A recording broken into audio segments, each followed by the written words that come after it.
Y ok. Ok, probando. Ok, ya estamos probando. Ok. En este caso me toca, hola, buenas tardes, noches o días, a la hora que esté viendo este video.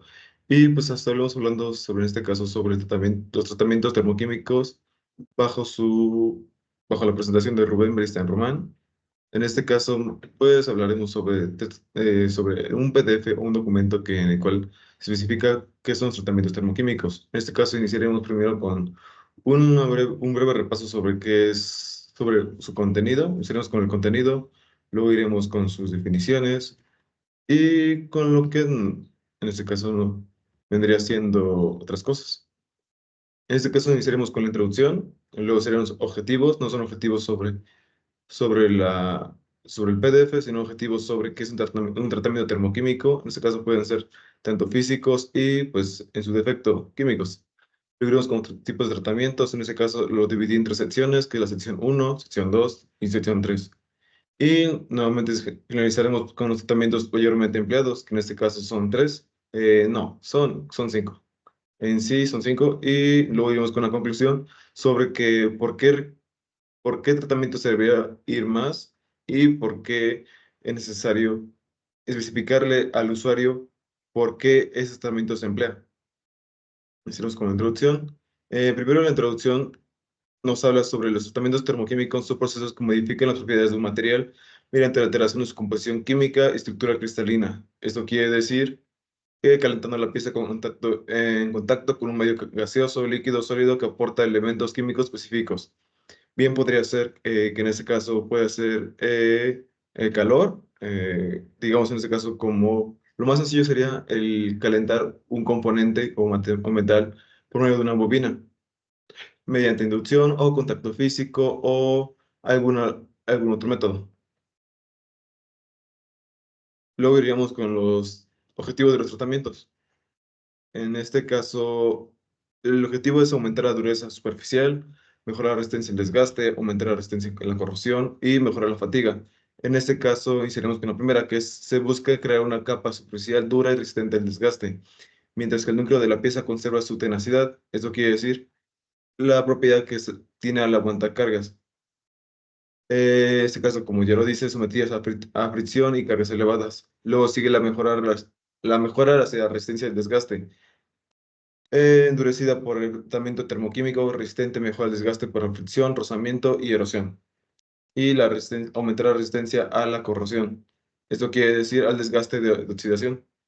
Mejorar la fatiga. Tratamientos termoquímicos pueden aumentar la resistencia del material a cargas cíclicas. Pero quiere decir que se continuamente estén en desgaste, o más bien esté empleándose continuamente para que, pues probando, en este caso podría ser, el ejemplo más sencillo podría ser con una autopista que tiene mucha fatiga, que quiere decir que pasan muchos carros y pues obviamente pierde propiedades que eran idóneas y se desgasta con el tiempo, lo que reduce la probabilidad de rotura por fatiga. Luego iríamos a los tratamientos termoquímicos. Esos son varios, traté de resumirlos más rápido en secciones, en la sección uno 2 y 3. Iniciamos con la primera, que serían procesos de difusión termoquímica, carburación en gas, influencia en la carburación. La carburación en gas es un método común para mejorar la dureza superficial de materiales, especialmente en aceros, como ya lo hemos visto abordado en anteriores unidades, mediante la introducción de carbono en la superficie. Las ventajas y desventajas. Este proceso ofrece ventajas en términos de aumento de la dureza, pero también presenta desafíos en cuanto a la uniformidad del espesor de recubrimiento. Sería el primer método. Luego iríamos con el método 2, que sería el proceso de difusión térmica, nitruración, profundidad de recubrimiento deseado. Es un proceso que implica la introducción de nitrógeno en la superficie del material para mejorar su resistencia al desgaste. Como su nombre lo dice, nitruración proveniente del nitrógeno. En este caso se especifica qué tipo de acero y dureza. Lo idóneo es que la nitruración depende del tipo de acero y la dureza deseada de recubrimiento, así como lo que se especifica por el usuario. Luego iríamos con la boruriación. Es un método que implica la introducción de boro en la superficie del material para mejorar su resistencia al desgaste y la corrosión. En este caso todos estos métodos se refieren a la superficie para que pueda aguantar más. En este caso, el tipo de grano que tenga menor fractura a someterse a cargas.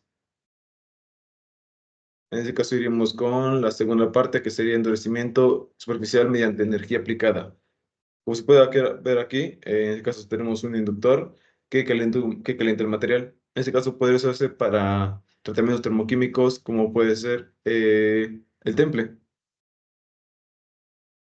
Proceso y aplicaciones. Endurecimiento por flama es un método que utiliza el calor de una llama para mejorar la dureza superficial de los materiales con aplicaciones en diversas industrias. Tensiones residuales y distorsión. Se analizan los efectos de la tensión residuales y la posible distorsión en material tratado.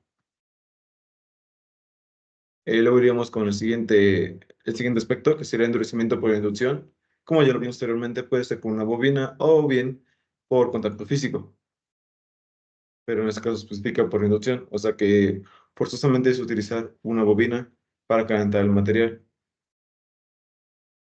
Ventajas y desventajas. El endurecimiento por haz de electrones es un proceso que ofrece ventajas en términos de espesor de recubrimiento y poder de penetración, pero también presenta desafíos en cuanto a a la distorsión del material. Cuáles son sus aplicaciones y limitaciones, explorar las aplicaciones y limitaciones de este método en la industria. Luego sería el siguiente método, que sería proceso de recubrimiento o modificación superficial, que sería el cromado duro. En este caso podemos ver que es un método de recubrimiento que mejora la resistencia, el desgaste y la corrosión de los materiales.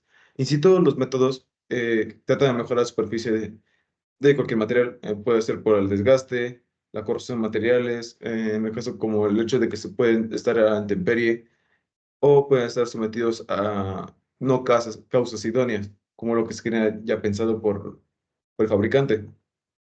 Se compara el cromado duro con otros procesos de recubrimiento para resaltar sus ventajas y desventajas. Luego iríamos con la pulverización térmica. Es un método de recubrimiento que presenta desafíos en términos de uniformidad en espesor con complejos y fragilidad por hidrógeno. Iríamos con, en este caso, ya con lo final, que son 5 métodos que se han aportado en el PDF, o bien que son los más utilizados por la industria, que puede ser la cementación, la nitruración, que ya mencioné anteriormente, carbonitración, sulfinización y boruración. En este caso, la cementación es un proceso que aumenta la concentración de carbono en la superficie de un acero dulce por el hecho de que podríamos desglosar que el hecho de cementación etimológicamente viene de la palabra carbono. Nitruración etimológicamente viene de la palabra eh, nitrógeno, proceso que enriquece la superficie de un acero con nitrógeno. Ya se ha dicho anteriormente, eso se logra calentando la pieza de un ambiente de amoníaco o en un plasma de nitrógeno. Iríamos con el siguiente aspecto, que sería carbonitración, proceso que enriquece la superficie de un acero con carbono y nitrógeno. Es una combinación de los dos anteriores. Y que se menciona ahí también, combina las ventajas de la cementación y la nitruración. Iríamos con la sulfinización. Enriquece la superficie de un acero con azufre. Esto se logra calentando la pieza de un ambiente de gases que contienen azufre, como sulfuro de carbono o gases de combustión de combustibles fósiles. Iríamos finalmente por la vaporización. Enriquece la superficie de un acero con boro. Se realiza calentando la pieza en un medio que aporta boro, como polvo de boruro de boro o mezclas de boruros metálicos. Luego, finalmente, terminamos con la conclusión. En este caso, hay tecnologías que ya han salido más y han demostrado que tienen mayores ventajas que los anteriores. Por ejemplo, nitruración en plasma. Utiliza un plasma de nitrógeno para enriquecer la superficie del acero con nitrógeno. En este caso, se toman los anteriores métodos y se les insertan nuevas herramientas. La nitruración en plasma es más rápida y eficiente que la nitruración tradicional y produce una capa superficial más uniforme y resistente. Luego iríamos con la cementación por vapores. Utiliza vapores de hidrocarburos para enriquecer la superficie del acero con carbono. Los hidrocarburos pues, son combustibles fósiles. Es más limpia y respetuosa con el medio ambiente que la cementación tradicional y produce una capa superficial más profunda y uniforme. Luego subiría la sulfinización iónica. Utiliza unas iones de azufre para enriquecer la superficie de acero con azufre. Es un proceso preciso y controlado que permite obtener una capa superficial con las propiedades deseadas. Y finalmente iríamos con una gráfica donde demuestra los costos que hay en cuanto a a los métodos.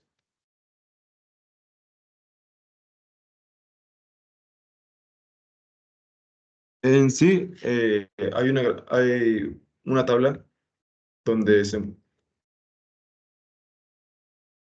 se muestra que, aquí está, cuál es el costo, cuál es el proceso termoquímico más caro. En este caso, el más barato sería la carbonización, que es el introducir carbono, la nitruración, que es introducir nitrógeno, la nitrocarbonización, que es la combinación de carbono y nitruro. Luego sería el electrolítico por cromo, que lo vimos anteriormente, ya en este caso ya es físico. Luego sería el electrolítico, que es níquel, plasma pulverizado, cañón de combustión pulverizado, soldadura superficial y vapor depositado, como son las nuevas tecnologías que mencioné anteriormente.